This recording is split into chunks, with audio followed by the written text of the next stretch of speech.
មនុស្សម្នាក់តែមានក្តីស្រមៃផ្សេងៗគ្នាហើយក្តីស្រមៃទាំងនោះអាចជាគោលដៅការងារ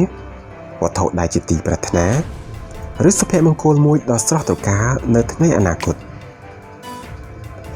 ក្តីស្រមៃសម្រាប់អនាគតការងារមានច្រើនដោយអ្នកខ្លះចង់ធ្វើប៉ូលីសចង់ធ្វើជាអ្នកចម្រៀងចង់ធ្វើជាអ្នករាំចង់ធ្វើជាគ្រូពេទ្យជាដើមក្តីស្រមៃវានៅត្រឹមតែជាក្តីស្រមៃប្រសិនបើបុគ្គលមិនបានធ្វើសកម្មភាពដើម្បីបំពេញក្តីស្រមៃទាំងនោះតាមគេហទំព័រ Livehead អ្នកជំនាញអភិវឌ្ឍធនធានមនុស្សបានបង្ហាញថាសុបិនឬក្តីស្រមៃទាំងនេះអាចសម្រេចបានអាស្រ័យលើបុគ្គលចេះតស៊ូព្យាយាមនិងខិតខំប្រឹងប្រែងធ្វើវាព្រមទាំងមិនបោះបង់ចោលក្តីសង្ឃឹមបរាជ័យជាមេរៀនមនុស្សភាគច្រើនមិនបន្តក្តីសុបិនរបស់ខ្លួនដោយខ្លាចបរាជ័យប៉ុន្តែភាពបរាជ័យអាចបង្រៀននិងផ្ដល់បទពិសោធន៍ជាច្រើនក្នុងដំណើរជីវិតឆ្ពោះទៅសម្រេចក្តីស្រមៃជនជាតិអាមេរិកល្បីៗនិងអ្នកជោគជ័យជាច្រើនបានបរាជ័យម្ដងហើយម្ដងទៀតមុនសម្រេចបាននៅអ្វីដែលពួកគេសង្ឃឹមក្នុងជីវិតលោក Abraham Lincoln បានបរាជ័យក្នុងសង្គ្រាមជាអ្នកជំនួញជាមេធាវីនិងសូម្បីតែនៅក្នុងនយោបាយដំបូងលោកបានបន្តដំណើរទៅមុខហើយក្លាយជាប្រធានាធិបតីសហរដ្ឋអាមេរិកគ្រូរបស់ Thomas Edison បានហៅគាត់ថាល្ងងហើយគាត់ត្រូវបានគេបណ្ដេញចេញជាច្រើនដងមុនពេលបរាជ័យ 1000 ដងក្នុងការប៉ុនប៉ងបង្កើតអំពូលភ្លើងការតស៊ូគឺជាអ្វីដែលអាចរៀនបានតែតាមរយៈរឿងរ៉ាវលំបាកក្នុងជីវិតរបស់អ្នកប្រសិនបើអ្នកមិនដែលដួលទេអ្នកមិនអាចរៀនពីរបៀបងើបឡើងវិញបានទេរាល់ពេលដែលអ្នកជ្រើសរើសខ្លួនឯងឡើងវិញនិងឆ្លងកាត់រឿងនោះបានអ្នកកាន់តែរឹងមាំនិងមានសមត្ថភាពកាន់តែខ្លាំងក្នុងការសម្រេចគោលដៅចុងក្រោយរបស់អ្នកភាពជោគជ័យនៅមិនឆ្ងាយអ្នកអាចមានក្តីសុបិនធំហើយគ្រប់ជំហានដែលអ្នកកំពុងដើរកំពុងស្ថិតនៅតាមផ្លូវសុទ្ធតែផ្លូវទៅរកភាពជោគជ័យសមិទ្ធផលតូចៗដែលបានធ្វើជាច្រើននឹងត្រូវបានគេកោតសរសើរហើយសមិទ្ធផលតូចៗទាំងនោះនឹងជំរុញឲ្យអ្នកទៅកាន់គោលដៅបន្ទាប់មិនយូរប៉ុន្មានក្តីសុបិនរបស់អ្នកនឹងត្រូវបានសម្រេចហេតុនេះគួរកុំបោះបង់ចោលឲ្យសោះការស្វែងរកអ្វីថ្មីក្នុងជីវិតបទពិសោធន៍ដ៏មានតម្លៃជាច្រើនត្រូវបានរកឃើញនៅក្នុងការដែលអ្នកកំពុងតែធ្វើដំណើរឈោងចាប់ក្តីសុបិនរបស់អ្នកអនុស្សាវរីយ៍មិត្តភាពជំនាញមេរៀនជីវិតស្នេហាជីវិតគឺជាអ្វីដែលកើតឡើងនៅពេលដែលអ្នកធ្វើដំណើរឆ្ពោះទៅរកគោលដៅមួយហេតុនេះប្រសិនបើអ្នកដើរតាមអ្វីដែលចិត្តអ្នកចង់ធ្វើនឹងធ្វើឲ្យអ្នកជួបរឿងរ៉ាវថ្មីនិងជួបប្រភេទមនុស្សជាច្រើននៅក្នុងសង្គមហេតុនេះ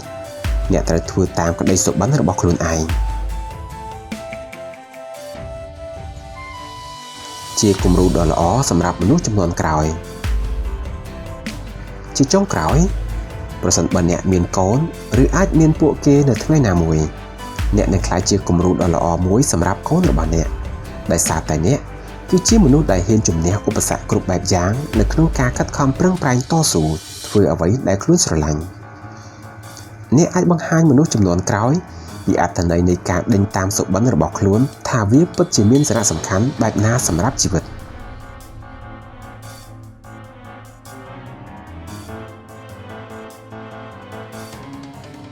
រឿង5យ៉ាងដែលអ្នកត្រូវតែធ្វើដើម្បីផ្លាស់ប្ដូរខ្លួនឯង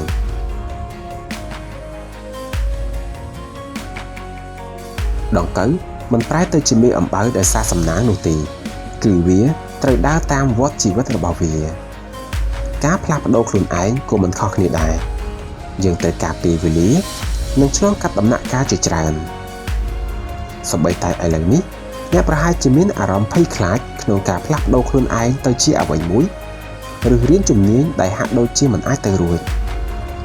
ប៉ុន្តែការផ្លាស់ប្ដូរគឺជាការចាំបាច់សម្រាប់ការកែលម្អខ្លួនឯង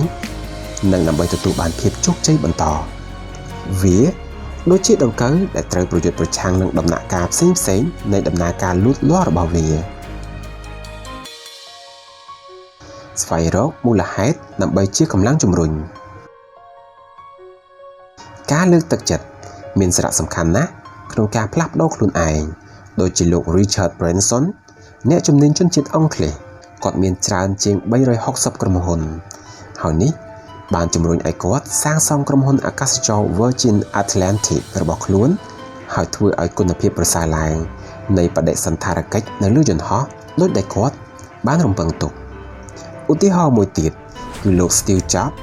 ដែលបានបង្កើតក្រុមហ៊ុន Apple ដើម្បីផ្លាស់ប្ដូរនិងអភិវឌ្ឍបច្ចេកវិទ្យាឲ្យកាន់តែប្រសើរឡើងជំហានទី1នៃការផ្លាស់ប្ដូររបស់អ្នក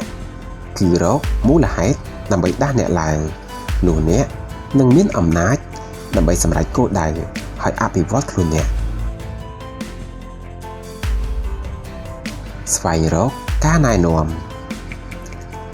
ដើម្បីសម្រេចគោលដៅអ្វីមួយអ្នកត្រូវស្គាល់ផ្លូវជាមុនសិនដើម្បីកុំឲ្យបាត់បង់លុយនិងពេលវេលាច្រើនកង្វះនៃការណែនាំនឹងទុកឲ្យអ្នកមិនមានការប្រែប្រួលវាអាចធ្វើឲ្យអ្នកមានអារម្មណ៍ថាមិនមានដំណើរការទេដូច្នេះការសុំដំបូន្មានឬជំនួយគឺសំខាន់ខ្លាំងណាស់គួរជៀសវាង